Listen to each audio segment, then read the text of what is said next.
या सगळ्याला घाबरून फडणवीस नरमले आणि मराठी माणूस जिंकला।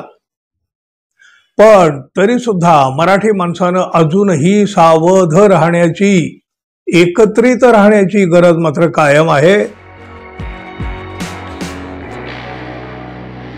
मित्रहो नमस्कार। हिंदी भाषेची करण्यात आलेली सक्ती अखेर मागं घ्यावी लागली आणि महायुतीला तोंडावर आपटावं लागलं। भाजपचा मुंबई महापालिकेवर डोळा आहे। आगामी स्थानिक स्वराज्य संस्थांच्या निवडणुकीत परप्रांतीयांना आकर्षित करणारा हिंदी सक्तीचा डाव भाजपानं जाणीवपूर्वक खेळला, अर्थात तो त्यांच्या अंगलठी आला म्हणा। उद्धव ठाकरे आणि राज ठाकरे यांनी महायुती सरकारला पुरतं जेरीला आणलं। मराठी माणूस एकवटला।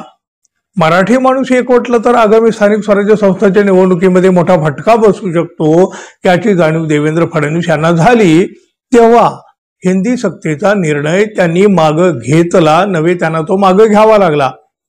तो कायमस्वरूपी रद्द नाही केलेला, तर त्यासाठी आता एका समितीची स्थापना देखील करण्यात आलेली आहे। म्हणजे निवडणुका झाल्यावर का होईना, आगामी काळात थोडं उशिरा का होईना, पण भाजप पुन्हा एकदा मराठी माणसावर हिंदीची सक्ती लादण्याचा प्रयत्न करणार हे मात्र नक्की। ठाकरे बंधूंचं एकत्र येणं, मराठी माणसांचा एकोपा यामुळे भाजप हादरला आणि त्याच भीतीमधून तात्पुरतं का होईना पण हिंदीची सक्ती थांबवण्यात आली। ठाकरे बंधूंच्या राजकीय दबावाचा मोठा परिणाम दिसून तर आलेला आहे। मराठी माणूस एकवटल्यामुळे आगामी निवडणुकीत भाजपला मोठा फटका बसण्याची भीती होती, म्हणजे अजूनही तसे आहेत म्हणावं, पण तीव्रता काहीशी कमी होऊ शकते एवढंच। शिवाय उद्धव ठाकरे, राज ठाकरे यांच्या पक्षांना या सगळ्या गोष्टीचा मोठा फायदाच होतोय। राज आणि उद्धव ठाकरे एकत्र आले तर त्यांची राजकीय शक्ती वाढणार आहे याची जाणीव भाजपला आहे। त्यामुळे ते दोघं एकत्र येतील किंवा एकत्र येण्याची त्यांची परिस्थिती निर्माण होईल अशी संधी त्यांना मिळू नये यासाठी भाजपाचा तर प्रयत्न आहेच। भाजपावर मराठी विरोधी पक्ष म्हणून जो शिक्का बसण्याचा धोका होता, म्हणजे तसा तो बसलेला आहे खरं तर, पण त्याची तीव्रता पुन्हा एकदा वाढली असते। त्यामुळं मराठी मतदारांचा पाठिंबा गमावण्याची मोठी भीती भाजपाला होती। त्याचा परिणाम निवडणुकीमध्ये दिसला असता। काँग्रेस आणि राष्ट्रवादी काँग्रेस सारखे पक्ष देखील या मुद्द्याचा फायदा घेऊन मराठी मतदारांना आकर्षित करू शकले असते।